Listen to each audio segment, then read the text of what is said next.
चलिए खबरों की शुरुआत करेंगे, जहां हरियाणा में विधानसभा चुनाव जैसे जैसे नजदीक आ रहे हैं, दल बदल की बयार भी तेज हो गई है। दल बदलू नेता हर रोज अपनी सियासी आस्था बदल रहे हैं, एक दल छोड़कर दूसरे दल में शरण ले रहे हैं। सवाल यह है कि चुनावी सीजन में सियासी आस्था बदलने वाले नेताओं से क्या पार्टियों की जीत की राह आसान हो पाएगी? साथ ही सवाल यह भी उठ रहा है कि दल बदल की राजनीति से सिर्फ दल बदलने वाले नेताओं को फायदा होगा या पार्टी को भी सियासी तौर पर इससे चुनाव में कुछ फायदा मिलने वाला है। रिपोर्ट देखिए।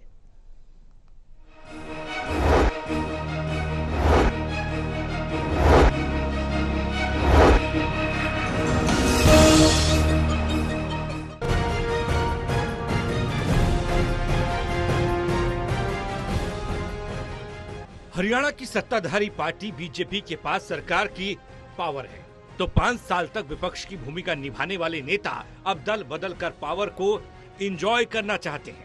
उनकी इस मंशा को भांपकर बीजेपी उन्हें अपने साथ जोड़कर अपनी जमीन और मजबूत करना चाहती है, तो बीजेपी में शामिल होने वाले नेता भी पार्टी में अपनी अहमियत और बढ़ाने के लिए अपने लोगों को पार्टी में शामिल करा के आए दिन अपना शक्ति प्रदर्शन कर रहे हैं।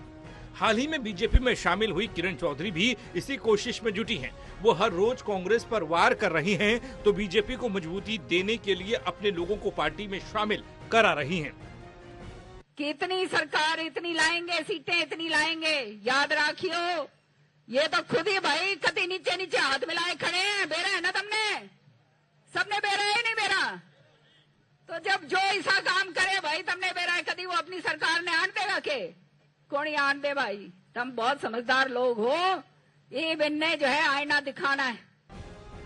इतना ही नहीं, बीजेपी में शामिल हो रहे और शामिल होने वालों की लिस्ट बढ़ती जा रही है। एक दिन पहले मुख्यमंत्री नायब सिंह सैनी ने कलावली के राजेंद्र देसुजोधा को उनके साथियों सहित पार्टी में शामिल कराया। वहीं चंडीगढ़ में बड़े स्तर पर नेताओं को बीजेपी में शामिल कराया गया। कल रादौर से इनेलो के घोषित उम्मीदवार श्याम सिंह राणा की भी इनेलो छोड़कर बीजेपी में शामिल होने की चर्चा है। इसके पीछे मुख्यमंत्री का क्या है सियासी संदेश, वो भी देख लीजिए। कांग्रेस पार्टी से जिन्होंने चुनाव लड़ा है, कांग्रेस प्रदेश के कई पदाधिकारी हैं, कार्यकारिणी के कई सदस्यगण हैं,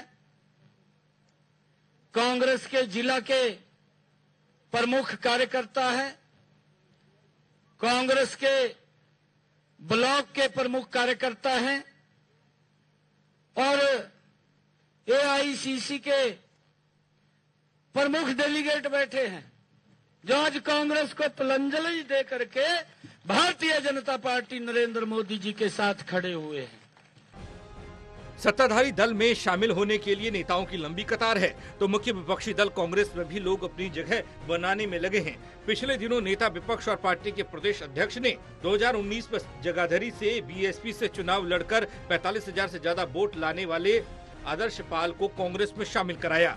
इस तरह से अन्य नेताओं को कांग्रेस भी अपनी पार्टी में शामिल करा रही है। आखिर इसके पीछे कांग्रेस की क्या सोच है, वो आपको दिखा रहे हैं। और हमारे सांसद धर्म जी, सांसद दीपेंद्र जी, गीता जी, अवदान सिंह जी, निर्मल सिंह जी, आदर्श जी, गौतम जी, जितने भी साथी हैं, पवार जी विधायक, सभी सम्मानित उपस्थित जितने भी साथी आए हैं, अलग अलग जिला से, महेंद्रगढ़ से, कोई यमुनानगर से, कोई अलग से जितने साथियों ने पार्टी ज्वाइन की है,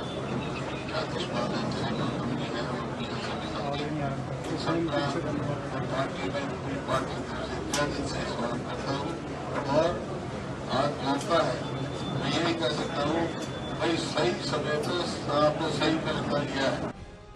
चुनावी सीजन में नेता अपने फायदे के लिए चोला बदलने लगे हैं, लेकिन सवाल यह है कि ये नेता अपनी पार्टी छोड़कर दूसरी पार्टी में शामिल हो रहे हैं। अगर पुरानी पार्टी में कुछ खास नहीं कर पाए तो क्या गारंटी है कि अपने नए दल के लिए चुनावी जीत की राह आसान करेंगे?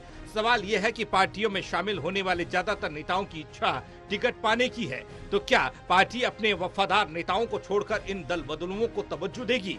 खैर, ये तो समय बताएगा, लेकिन सबसे बड़ा प्रश्न ये है कि चुनावी सीजन में दल बदल रहे ये नेता पार्टियों का परफॉर्मेंस कितना बेहतर कर पाएंगे, ये देखना होगा। Haryana bureau, total news.